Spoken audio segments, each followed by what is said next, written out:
Gold trusted gold buyers మీరు తాకట్టు పెట్టిన బంగారాన్ని విడిపించి ఈ రోజు ఉన్న మార్కెట్ ధరకు కొనబడను.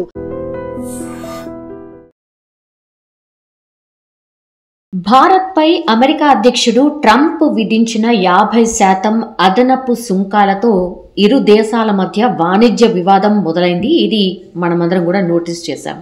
ఈ విషయంలోనే అమెరికా ఒత్తిడికి తలొగ్గేది లేదని కూడా భారత్ స్పష్టం చేసింది. ఈ క్రమంలోనే అంతర్జాతీయ మీడియా ఒక సంచలన కథనం అయితే ప్రచురించింది. మోడీతో ట్రంప్ మాట్లాడడానికి ప్రయత్నిస్తున్నారు, ఆయన మాత్రం ఫోన్ కాల్కు కనీసం స్పందించడం లేదు అనేది వాటి సారాంశం. ట్రంప్ విధించినటువంటి సుంకాలు అమల్లోకి వచ్చిన సంగతి కూడా మనందరికీ తెలిసిందే. అదనపు సుంకాలపై భారత్ అమెరికాల మధ్య వివాదం కొనసాగుతున్నటువంటి టైంలోనే అగ్రరాజ్యం అధ్యక్షుడు డొనాల్డ్ ట్రంప్తో మాట్లాడడానికి నరేంద్ర మోడీ ఇష్టపడడం లేదు అనేసి విశ్వసనీయ వర్గాల నుంచి అందుతున్నటువంటి సమాచారం అంటూ జర్మన్ వార్తాపత్రిక ఒక కథనం అయితే ప్రచురించింది. ఆయన 4 సార్లు ట్రంప్ ఫోన్ చేసినా కూడా భారత ప్రధాని నరేంద్ర మోడీ స్పందించలేదని కూడా ఈ కథనంలో రాసుకొచ్చింది. ఆయన అసహనం అంటే మోడీ అసహనం అలాగే హెచ్చరిక ఫలితంగానే ఇది జరిగిందంటూ కూడా ఈ నివేదికలో ఈ కథనంలో రాసుకొచ్చినటువంటి పరిస్థితి. జపాన్ దినపత్రిక ఇటువంటి వాదనలే చేసింది. యాక్చువల్లీ ప్రధాని మోడీ ట్రంప్ కాల్స్కు స్పందించడం లేదని, ఇది అమెరికా అధ్యక్షుల్లో తీవ్ర నిరాశని అలాగే కోపాన్ని పెంచుతోంది అంటూ కూడా కథనంలో రాసుకొచ్చింది.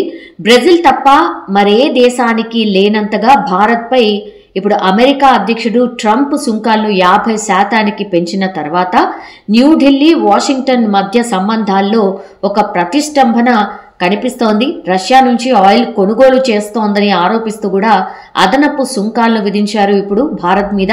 అయితే భారత్ మాత్రం ఈ బెదిరింపులకు లొంగేది లేదని కూడా తేల్చి చెప్తోంది. తాము ఒత్తిడిని ఎదుర్కోవడానికి సిద్ధంగా ఉన్నాము, దేశ రైతుల ప్రయోజనాల విషయంలో ఎప్పటికీ రాజీ పడబోమని కూడా ప్రధాని నరేంద్ర మోడీ స్పష్టం చేస్తున్నటువంటి పరిస్థితుల్లో సుంకాలకు సంబంధించి అమెరికా ఒత్తిడిని ఎదుర్కోవడానికి తాము సిద్ధంగా ఉన్నాం అని భారత్ మరోవైపు స్పష్టంగా చెప్తోంది.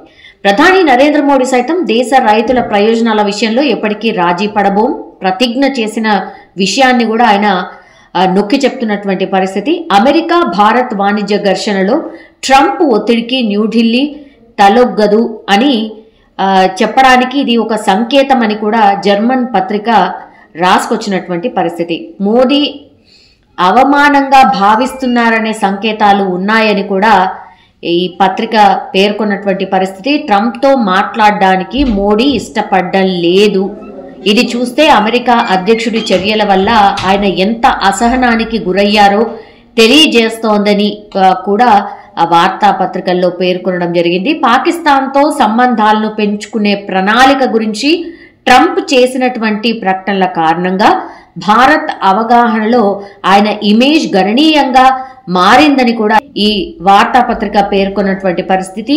మే నెల నుంచి ట్రంప్ పదే పదే భారత్ పాకిస్తాన్ మధ్య అణుయుద్ధాన్ని తానే ఆపానని చెప్పుకుంటున్నారు. దీన్ని భారత్ ఏమాత్రం కూడా ఒప్పుకోవట్లేదు, తీవ్రంగా ఖండిస్తోంది.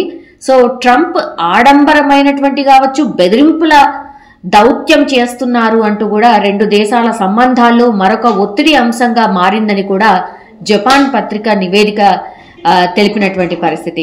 సో భారత్ వస్తువులపై డొనాల్డ్ ట్రంప్ విధించినటువంటి 25% కలిపి మొత్తంగా 50% అదనపు టారిఫ్లు ఆగస్టు 27 నుంచి అమల్లోకి వచ్చాయి. అంటే నిన్నటి నుంచి అమల్లోకి వచ్చినటువంటి పరిస్థితి. ఒకవైపు ఫోన్ కాల్స్ చేసినా మోడీ స్పందించట్లేదు అనేది ఒకవైపు నడుస్తుంటే, ఇంకోవైపేమో అమెరికా అధ్యక్షుడు ట్రంప్ ఆర్థిక సలహాదారు కెవిన్ హాసెట్ భారత్ రష్యా నుంచి ముడి చమురు దిగుమతిని ఆపకపోతే అమెరికా భారతీయ దిగుమతులపై 50% సుంకాలు విధిస్తుందని కూడా హెచ్చరిస్తూ ఉన్నారు. భారత్ అమెరికన్ ఉత్పత్తులకు తన మార్కెట్లను తెరవడంలో మొండితనం చూపుతోందని కూడా ఆయన ఆరోపిస్తున్నారు. భారత్ రష్యా నుంచి ముడి చమురు వాణిజ్యాన్ని నిలిపివేయకుంటే భారత దిగుమతులపై విధించినటువంటి ఈ సుంకాలపై అమెరికా అధ్యక్షుడు తన వైఖరిని తగ్గించుకోరని కూడా డొనాల్డ్ ట్రంప్ ఉన్నత ఆర్థిక సలహాదారు మనని హెచ్చరిస్తున్నారు, అంటే భారత్ని హెచ్చరిస్తున్నారు. అమెరికా జాతీయ ఆర్థిక మండలి డైరెక్టర్ కెవిన్ హాసెట్ భారత్తో వాణిజ్య చర్చలను ఒక సంక్లిష్టమైనదిగా పేర్కొంటూ ఉన్నారు. భారత్ తన మార్కెట్ను అమెరికన్ ఉత్పత్తులకు తెరవడంలో మొండితనం ప్రదర్శిస్తోందని కూడా ఆయన ఆరోపిస్తున్నారు. భారతీయులు చెల్లించకపోతే అధ్యక్షుడు ట్రంప్ అలా చేస్తారని నేను అనుకోను అని కూడా ఆయన అంటున్నారు. అమెరికా బుధవారం భారత వస్తువులపై సుంకాలను రెట్టింపు చేసి 50% పెంచింది. మనకు తెలిసిందే. ఇది బ్రెజిల్ తప్ప మరే దేశానికి లేని అత్యధిక సుంకం. రష్యా ముడి చమురును భారత్ కొనుగోలు చేయడానికి 25% అదనపు సుంకం కూడా ఇందులో ఉంది.